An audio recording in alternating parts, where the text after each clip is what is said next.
Okay, I want to take just a brief second here.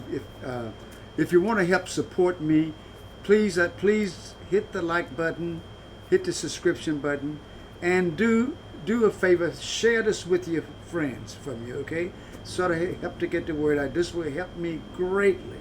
Thank you so much.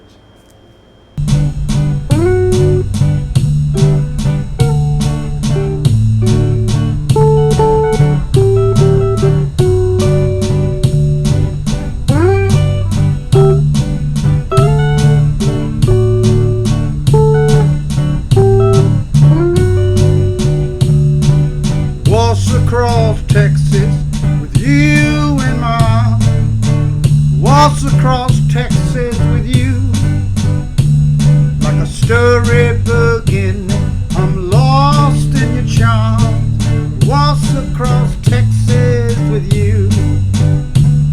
My heartache and trouble are just up and gone the moment you came into view. With your hand in mine, I could dance on and waltz across Texas with you one more time. Waltz across Texas with you in my arms. Waltz across Texas with you. Ooh, like a storybook and I'm lost in your charm. Waltz across Texas with you. Now, I don't know how many of you have been to Texas. But if you're thinking about waltzing across Texas, you're going to be waltzing a long time. Now, here's what I'm saying. I don't want to discourage anyone. If they feel like they want to waltz across the state, waltz across the state. But take my advice. Pick a better state. You'll be waltzing for months trying to waltz across Texas. Here's what I suggest. Don't give up your dream. If you want to waltz across the state, please do it. Just pick a better state. Now, I got a suggestion for you. There's a little state up on the upper East Coast called Rhode Island. Waltz across Rhode Island. You can waltz across Rhode Island and be home for dinner, but not Texas. With you in my arms, waltz across Texas with you. Ooh, like a storybook in it, I'm lost in your charm. Waltz across Texas with you. My heartache and troubles are just up and gone the moment you came into view. With your hand in mine, I could dance on and waltz across Texas with you. Well, this is Alligator in Alignment. I'm going to feature a friend of mine that I told you about in my last podcast, Pete Scardina. Professional hunter. He was a professional hunter for 40 years or more. Now he still hunts, but he's just retired. I think he's 84 years old, a bit older than me.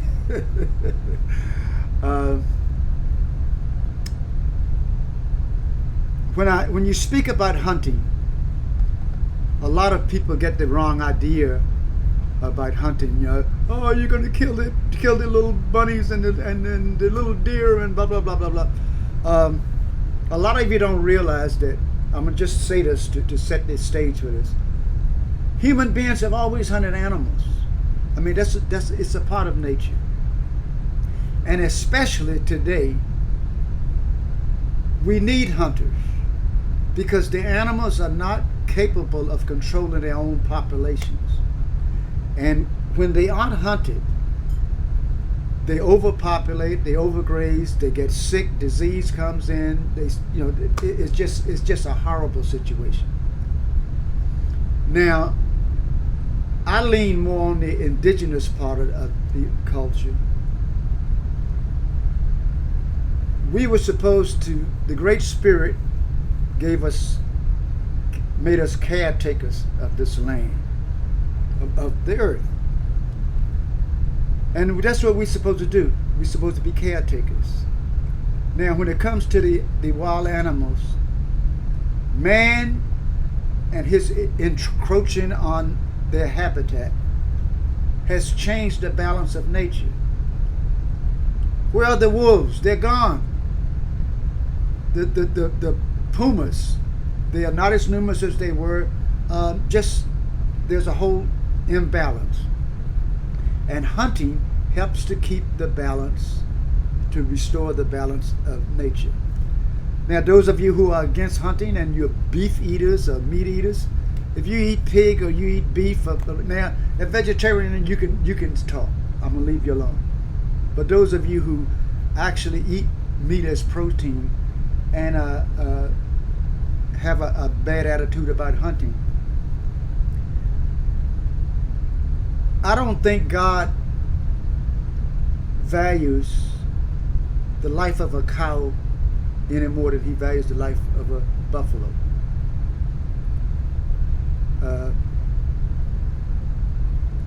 That cow or that pig that you're eating, he was killed.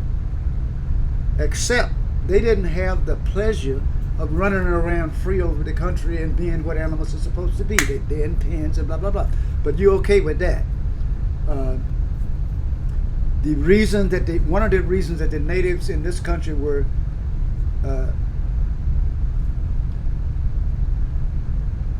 how do you say, subjected such, was because of the killing of the buffalo, especially for the Plains Indians, because they provided their tools, their clothing, their housing, everything.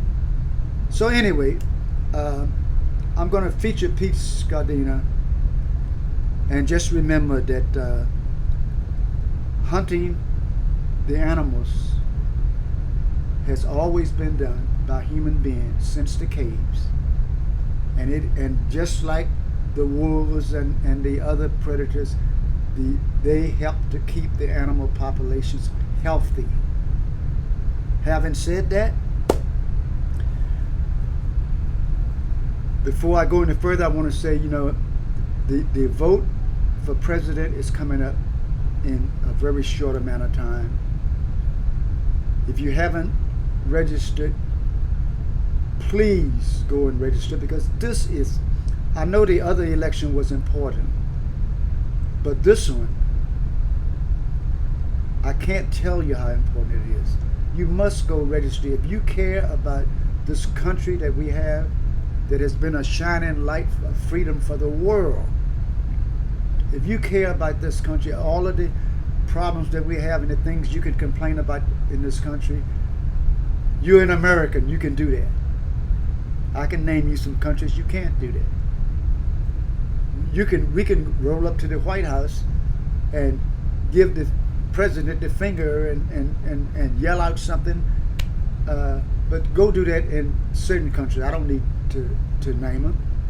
You will be in prison, or you will be poisoned, or you will be killed, blah, blah, blah. So anyway, without getting too far into that, we need to vote. This election is very, very, very, very, very important. There's a chance that the threats that have been called out about tearing down the democracy that we have, they are not just threats. This is a time when we have to step up. All of us have to step up. Having said that, I'm out of here.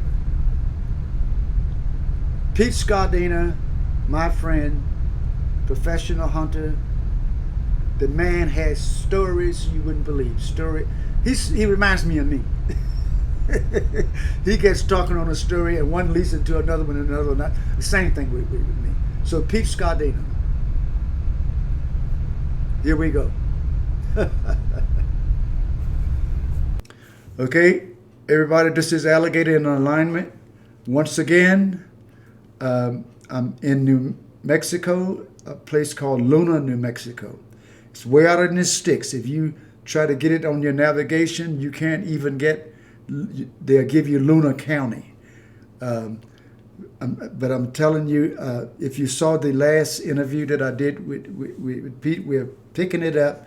We're going to talk a little bit about just before he left Monterey and his wonderful wife, who unfortunately is not with us anymore, and how he made the transition to here to New Mexico, and what I hear he's had 2 houses, not just this one. So we're going to talk about that. Now, Pete, when I would come up to your house up there in the Kashawa area of Carmel Valley, your wife was just absolutely wonderful. I really miss her. She was a great singer. And as we were discussing just a moment ago, the fact that you could find a woman that could live the lifestyle that you live shows just what an amazing person she was. Well, to add to that, when I left Carmel Valley to come to New Mexico, my wife says, you know, Pete, in fact, I always think of this and it makes me laugh. She says, my pioneer days are over. Yeah, and you know, we lived in some very rough places in regards to just our standard of living, I guess. And she never said too much, except one house that I sold to move. It stayed in the Kashawa area of the valley, but after I sold that, I lived in some pretty rough places, and she never said a word. But one day, I told her I would build her another house, and she says, out of the blue, 5 years later, she says, Pete, don't you think it's a damn time we got that other house built? We were renting a place they called the Tin House up in an area called the Trampa Canyon in the Kashawa. And she never asked very little of me, very little. Boy, when she said it was time to go, it was time to go. And I knew it. So I started, practically within a week, I got a piece of property there that we had, and I started building a house. And that's the house you were up at Alligator. Yeah, it's a nice house, too. Yeah. Yes, indeed. But it's, and there again, in regards to lifestyle, that's the way that we lived. And I remember we didn't have, as when we lived up there, we never had TV for 25 years. And we'd go by a neighbor's house coming through the village, some very good friends, the Cranes, and Richard and Charity, and we'd stop by their house to visit them on the way home because the kids had to get up like at 5 to catch the school bus to get down the road. And so we'd stop by there and then have a cocktail, and pretty soon they're watching TV and they'd say, Dad, let's not go yet. We're going to, we'll see what's going to happen. I says, I can tell you what's going to happen. The guy with the white hat's going to win, and the guy in the black hat's going to lose. That's just the way it is. Now get your asses in the truck and let's get home. You guys got to get up at 5 tomorrow, go to school. Yeah. So anyway, she was a very, very wonderful, she's way by far and away the better part of me. Yeah. You know, she was a good person. And I remember one time on my daughter, Natalie, there was having a birthday. And so she told me, and didn't mince any words about it, says, Pete, because I says, I'm going hunting this morning. And it was October 1st, and that was the opening of hog season. Now they have a season is year-round, but it wasn't then. It was October 1st to March 31st. And I said, well, couldn't you have that damn kid on another day besides the opening day of hog season? So anyway, I took off, and boy, I knew when she said, I don't want you to be late here for this birthday. So I killed a big old boy. Me and a fellow by the name of Billy Harder, we killed this great big boar with the dogs way, way back in the mountains. And I was in a hurry. And he says, Pete, what's your hurry? I says, I was told to get home, and she never asked me for anything, so I better get my ass home. And boy, I ran out of those mountains, and we made the birthday. But one time, I was down on the south coast. I had friends there, and Mike Carter had a piece of property that he stayed on down on the Big Sur coast. And me and my son Tony, we were told to be home in time for Christmas tree trimming. We were going to trim the tree, get ready for Christmas. I said, I'll be home. But heck, we're damn near 80 miles down the coast from where we lived in Kashawa. So I took off, and oh my gosh, we ran a great big, my son and I, Tony. We ran, and he was only about, I'd say, 12 or 14. And we ran and ran and ran, and that big boar kept running and running. And we were further and further. We were down in a country called Big Creek and Nacimiento Creek down there in that country. And we got way back in the mountains. So I looked at my watch and I said, son, we're in trouble. He says, why so, Dad? I says, well, we're supposed to be home tonight. I says, I don't know that what time we're going to be getting in. So anyway, we got home there, and we had some guests there. And thank God they'd had a couple of cocktails to loosen things up, because her grandma was there, my wife's grandma, and some other dear friends of ours. And I came in the door, and she got over to me, and real quietly she said, Pete, where in the hell have you been? I says, well, hon, we ran a big boar, and he just kept running and running, and we ran right along behind him. That's the kind of lady she was. They had the Christmas tree. They tried to make a stand for it. It was leaning sideways practically, so I had to tear it off and put another one on. And like I say, thank God they had plied themselves with some cocktails, so I was soon forgiven. It must have been a change for you after hunting hogs. You hunted mostly hogs and deer, I would imagine, in the Monterey area. Oh, yeah. Yeah. Yeah, I'd say the reason I did that, there was a specific reason.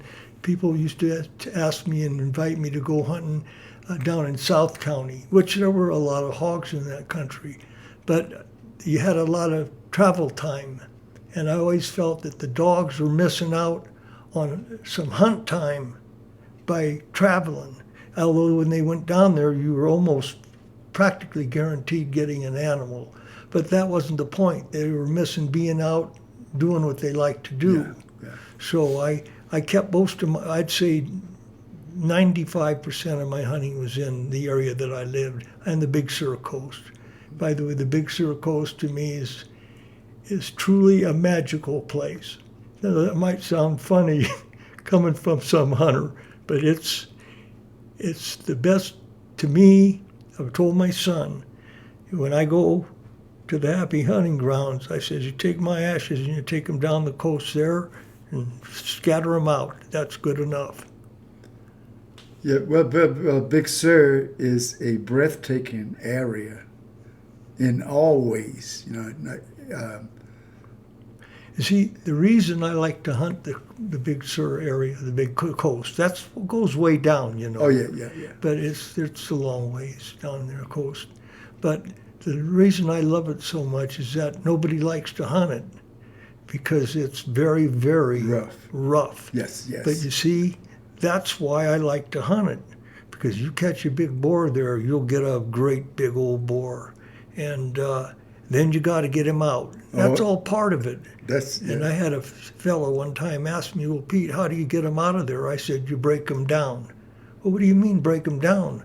I says, well, you're going to carry one of those great big hogs out on your back. You got to take and cut him into quarters, and then we'd have 3 or 4 guys. And sometimes we didn't have 3 or 4 guys. It made a couple of trips.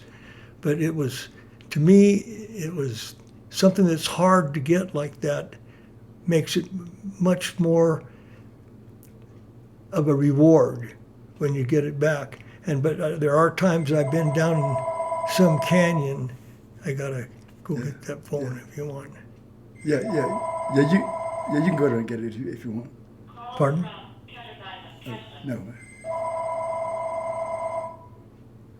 Call from Countersign Cashman. I don't know who it is. Okay. Yeah. So anyway, yeah, it's a beautiful place, and you could say that it's almost unspoiled from many, many, many years ago, because it really isn't conducive to any subdivision or something that's going to garner a lot of pocket money in a hurry. You can't. There's no place down there to do anything like that. And there again, in California, you take a good deal of the property down there is already owned, Yes, or that's true. private, very private ranches, the ranch holdings. Yeah. And what prompted you to leave Monterey and come here? Well, I had a very good friend down here, and he invited me down here to hunt elk.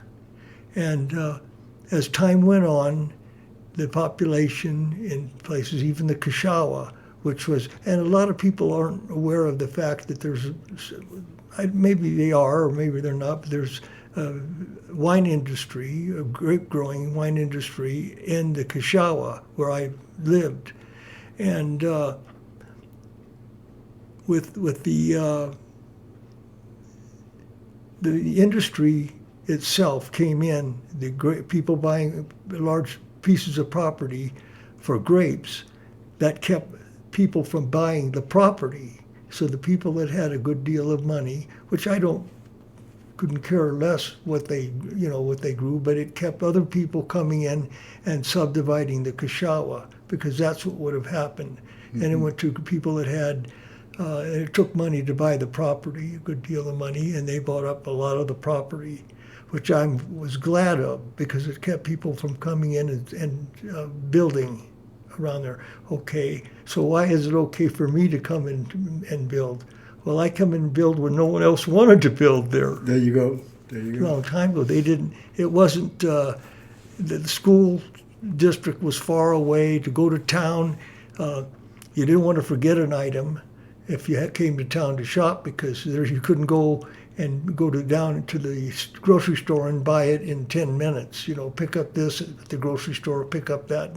At the time, my wife would tell me, Pete, stop at the store in the village, Carmel Valley Village, and pick up some items and call me and I'll tell you what I need. So I'd get on the damn phone and the phone would be busy. Well, we had a 7-party line. And, oh boy, that used to get me. I'd be standing there wasting away, waiting for somebody. It wasn't her on the phone, but we had 7 people on the party line. I remember those old party lines. Oh boy. But anyway, finally what happened is I just said, it's getting too crowded for me here. Mm-hmm. I don't want to be here anymore. And that's when I left.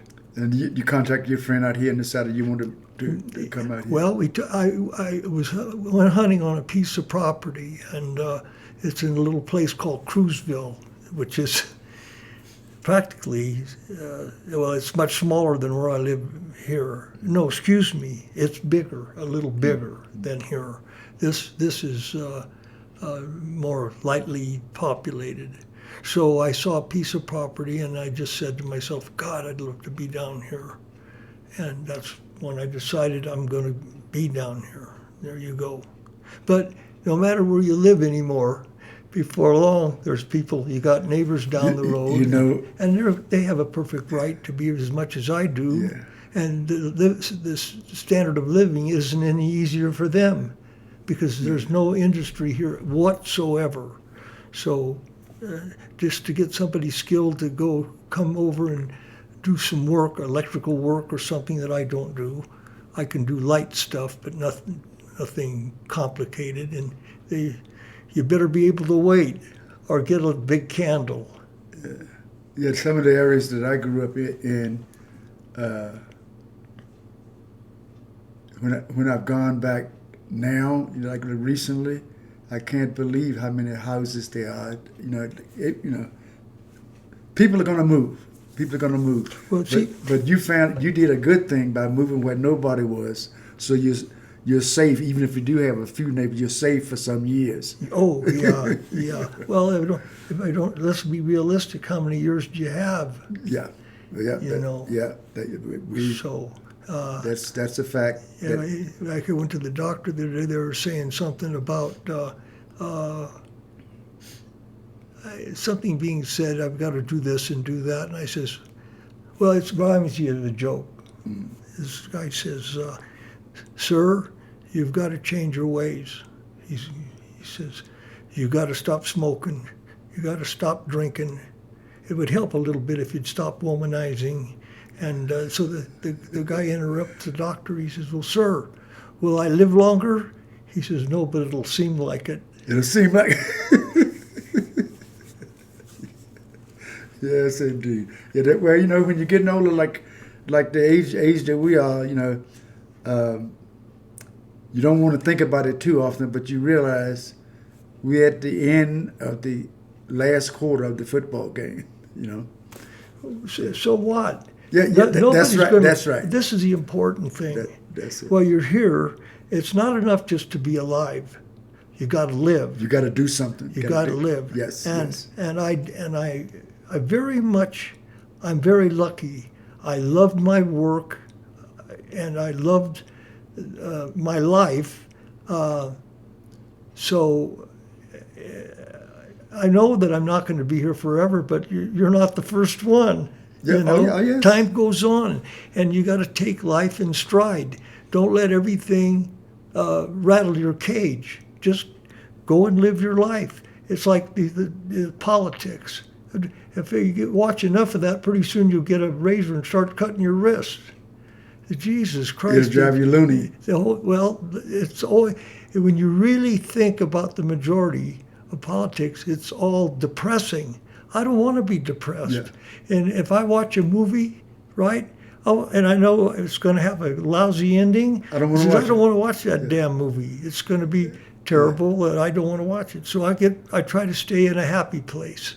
That's very smart. That's very smart. With everything. Yeah. And I tell my kids that, and I also tell my kids, told them, well, I don't think I could do that, Dad. But did you ever try it? Well, no. Well, how come you say you can't do it? Now, if you tried it and you can't do it, that's an honest assessment. But you better, it's like I go pick up a big hog, and the guy would say, Pete, you can't lift that. And I know what I am, a little sawed-off dago. But what the hell difference does it make? I said, well, Pete, we better go get your mule. I said, it'll take a half a day to try to find them. They're all turned out. Yeah. So you go over there and you make a pack out of him and you try to get in him, and by God, lift him up. So there's some other guys there. Well, I'm glad of that, because they changed their mind. Pretty soon, let me try that. Yeah. Of course, I wasn't as, I was a great big guy, 6'5", 250. I'm a little guy. But see, the idea really being not to show you that I'm some kind of special. I'm not special anything.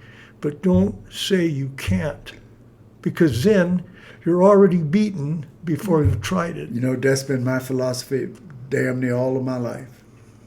If you ever want to tell the truth, say you can't do something, and you're telling Well, if you can't, you are telling the truth. Yeah, right, but if you haven't tried it, now you're not telling the truth. Yes, that's it. And so I'm very happy because my kids, majorly I'm happy because they're very good around other people. They like other people, and they treat, you can get into a religious thing if you say, well, you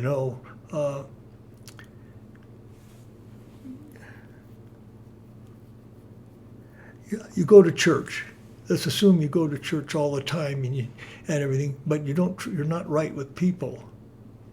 And so why bother go to church? You're a fraud. You treat people with kindness and respect. Not that I'm waiting for that to come back to me. I don't give a damn. But that makes me feel better, about myself. Yes. If that's all they want is a punch in the nose, we can do that too. Yeah. But treat people with kindness and respect. If they don't, that isn't their way. But like I said, if you get the religious part is, if you're going to be rude and treat people with disrespect, don't bother to go to church. That's more honest. Now I'm sitting out here in my yard with my lady friend Alice, and she says she's a good person. My wife passed away. She says, Pete, you really ought to go to church. I says, now Alice, I'll tell you what, take a look around you here. Look, we're sitting out on the patio. Look around. Who made this? Well, I said, God made it. So you see, I'm in his church every day. There you go. Every day. And don't you think I don't know it? Because if you look around here, you won't see anything, this piece of paper as big as your thumbnail laying in my yard. Mm-hmm. Because this is God's yard, and we take care of it. And I'm not professed to be any kind of religious person, but I do believe that if more people treated their neighbor and other people with some form of decency, it would be a better world. Yes. And how simple is that? That's as simple as you can get. We are very much alike. That's the reason that I guess I took to you so quickly, because I'm not the same way. If I do something for somebody, I don't do it expecting something back. You know what I mean? You do it because it's the right thing to do. And if somebody else doesn't respond in the same way, I don't give a damn. I do it because it's what I'm supposed to do. And as far as church people, what I say about that is, I know there's a certain person who doesn't, I won't mention her name, but I always use her as an example, who is an avowed atheist, does not believe in God, does not believe in any of this stuff, but she has lived her whole life according to all of the moral rules that you'll find in the Bible. And I say to myself, it doesn't matter what a person believes. If they live a good life, they treat their neighbor fairly, like they would, just you could take the whole thing and put it into one thing: treat others as you would like to be treated. And as the guy, speaking of politics, the guy who's running for vice president in the Democratic thing, he says one of the golden rules is mind your own damn business.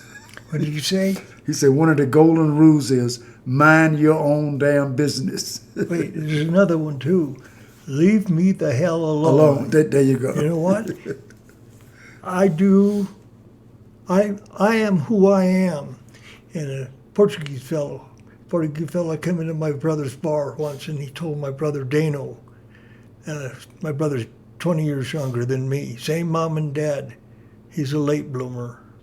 In fact, I come in the house there, I was 20 years old, in my mom's house to visit her in Hawthorne Street in New Monterey.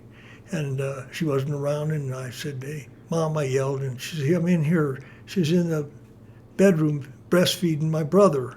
I says, oh, Mom, geez, what were you thinking about? She said, listen, he was planned. You and your sisters were mistakes. You see. So anyway, I don't know where we're going with that, but yeah. What were we talking about? Listen, we're both old. Who the hell knows what we're doing? But anyway, so listen, I'm going to be coming back in the fall, Pete. But here's what I want to know. There's a big difference between hunting the hogs and hunting the elk. Oh, listen. Totally Listen, different. we're talking about warfare and hunting. Yeah. Okay. You're a gentleman hunter, but when you run behind a pack of dogs, now that's my idea of hunting. Mm-hmm. And then big old boars in the brush here, and getting in on your hands and knees and going in there. And I've had clients that they didn't want to go in. They just, you go in. But yeah, he says, then I had one guy one time, they were baying way off in some big canyon, and he says, Pete, can you call the dogs back? I says, they aren't going to come back. I got to go get them, because they had the big boar bait up, and it was beautiful when I got there. It was on the coast, and it was a great big redwood tree, and the inside of it was burned. Ever see how they get hollowed out? But it was still alive. And I've seen. And he was backed up in there, and I didn't have a camera, but I would have loved to have got a picture of that and fighting the dogs. It's a different sport. Yeah. It's the elk you mostly stalk them and wait, I would imagine. Yeah, well, it's hunting in a gentleman fashion. Yeah. This is warfare. The hogs, you got to get down and get dirty. Yeah, well, to me, I would say the most fun to me about hunting hogs was the dogs. Yeah. And then as you get older, what happens is you hate to see the dogs get cut up. Oh yeah. But this is the thing. It's like professional boxing. You're going to get dogs. It's part of the profession. They're going to get their bruises and their whacks. That comes along with that type of hunting. Yeah. Now, some people would wouldn't like that, and it got to the point where I don't like it. That's the part I didn't like, is having my dogs cut up or hurt. Yeah. But if you're going to do that do that particular sport with the dogs, same with bear hunting. Them bears whack them dogs around. Yes. Yeah. Oh yes. I bear hunted. See, I never hunted bears particularly. Well, I only went with a couple of guys up in Northern California, but that was a heck of a long ways, to go hunting. I had hogs right there in the yard practically. So, but it's a different. They're an animal that trees, more often than not. Some of them they don't tree, and you fight them on the ground, or they fight with your dogs on the ground. But yeah, it's a very entertaining sport. And you got to admit, hog meat is good meat. It's just, like I said, my kids, that's what they had to eat, and I had a rule. The rule was this: what Mom cooked, you ate. You don't want, no, I don't want to eat this. I don't want to eat, no. If I told my dad I didn't want to eat something, I not only would not get nothing to eat, I'd got a whack. That's what I always say. The old ways were the best ways. The old ways were because if we sat at a table and whoever, I grew up in the foster home system, so I lived with different families. But whatever family I was living with at that time, they set a plate in front of me. Do you think I was going to look at that plate and go, well, I don't like this, or I don't like that? Are you kidding me? Hell. And you never, let me tell you something else, and Alligator, you never said anything back talk to your parents. You didn't even dream of it. No. Yeah, that was out. And so, maybe people abuse that or something. I don't know. But my dad didn't. And I'll tell you what, my dad would, if you had it coming, you didn't have to wonder if it was coming. It was coming. Yeah. And my dad was a good person. And my dad said one time to my mom, she was saying something, complaining at the table there and eating dinner, and he says, look it, you got a roof over your head and food on the table. What in the hell do you want? His wants didn't amount to, well, you got to do this or do no. It's a different world. Yeah, an entirely different world, and which made for entirely different people. The outcome, people like us, entirely different people. I'm not going to get into the generations coming afterward. I think there's been a deterioration of moral values and just being neighborly. Just knowing. When I was growing up, if somebody's barn burned down, people from the whole community came and built a barn. I don't know if that's done anywhere anymore. I very seriously doubt it these days. If your barn burns down, that's your problem. But when I was coming, the neighbors would come from all over, and they would build a barn, and because they knew if theirs burned down, you know. Well, you know, I say the other side of my family, on my father's side, were full-blooded Italian, both from the old country, from Italy, and my nana, she couldn't speak very little English, and she was here for 40 years. But the reason was because it was a predominantly, very much, an Italian neighborhood Yes, there in New so Monterey. they all spoke. Yeah. Spoke So like- my dad, though, would tell me, "Did you stop by and see your nana?" Well, Dad, no, you ought to go by and see your nana. Well, see, one of the reasons I didn't sometimes is because as soon as I walked in the door, she wanted to feed me. Oh yes, I Oh, couldn't. yes. I was a little slight, more than slight, skinny kid, and she'd grab my face and she'd squeeze it like this and say, "Oh, you're so skinny," and then she'd start cooking. But Nana, I don't want to. No, it could be 10 o'clock in the morning, and she'd start cooking spaghetti for me.